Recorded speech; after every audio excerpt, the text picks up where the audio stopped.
mercy over justice. So as Christians, what we want to do is we want to focus more on being merciful and less on being judgmental. It's easy to be judgmental. I know, I'm the same way many times. But what happens is when we put justice before mercy is we take the role of God, because it's God's role to be just. But He is also a loving God, and that's how we want to look at God, is that He's a loving God, not just a just God. But judgment is for Him and Him alone. Now, our God is a merciful God. He shows us mercy. He showed us mercy on the cross. So what we want to be able to do is we want to show mercy to others all the time.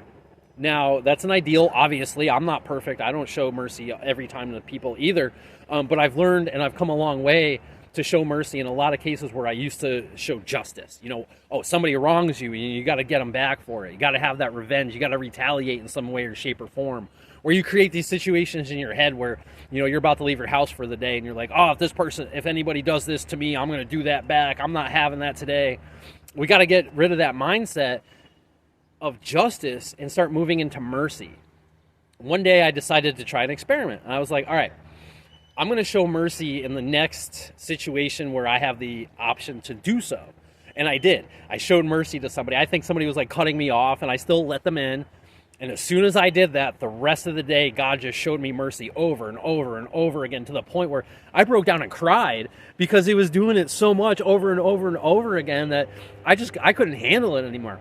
He really taught me that lesson, that we need to be merciful. We need to be merciful not only to others, but we need to be merciful to ourselves. When we start judging ourselves, we start putting ourselves in that same position as God again, and that is not a healthy position for us to be in. We don't need to judge the things that we're doing. Our sins are all forgiven. Jesus paid for all of them on the cross. They're all over. The judgment is past. Judgment, we know, is for non-believers. So let's move into mercy. Here's an example. So when I was walking by the Christian homeless shelter in Flagstaff one day, there was a blind man sitting outside. I was on my way to the library, and God said, hey, go talk to that guy. Go see if he needs anything. And I was like, well, I got to go to the library. The guy was like, no, go talk to him. So I did. I walked over to the guy and I said, hey, man, do you need anything? That's what I said. I didn't assume he needed help. I just asked if he did. And he looks at me and goes, yeah, I do. I got to go to the bathroom. He's like, they won't let me in to use the bathroom. That shelter's closed from 8 a.m. to 4 p.m., and they've got a little courtyard people can sit out. Now, they know he's blind, and he had no way to get anywhere to use the bathroom. He was prepared to sit there for 8 hours straight with a full bladder, and he's like, I got to go to the bathroom. So I was like, all right, I'll take you. So I walked the blind man a block down to the gas station so he can go to the bathroom and get a cup of coffee. And then we walked back to the shelter. A couple days later, I ended up driving him up to the Native American reservation because the Navajo really like people like that. And within 5 minutes, he was already talking to a native, and he was taken care of, and his life was good. But that was the thing, is like, that place showed justice over mercy, and they're a Christian homeless shelter that's supposed to show mercy over justice.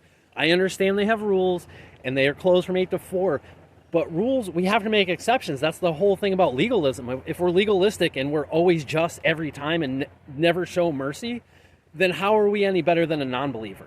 And that's how we need to rise above. We need to rise into mercy over justice in every situation. And granted, it's not perfect. We're not going to get it in a day.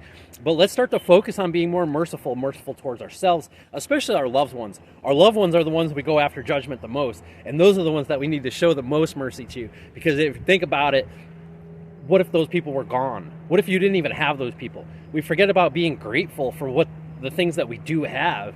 And we push them away because we're pushing parts of ourselves away that we're uncomfortable with, and we project that on other people. So you can see that judgment is a lose-lose situation. So let's go into win-win. Let's show mercy for ourselves and mercy for each other. God bless. Have a great day.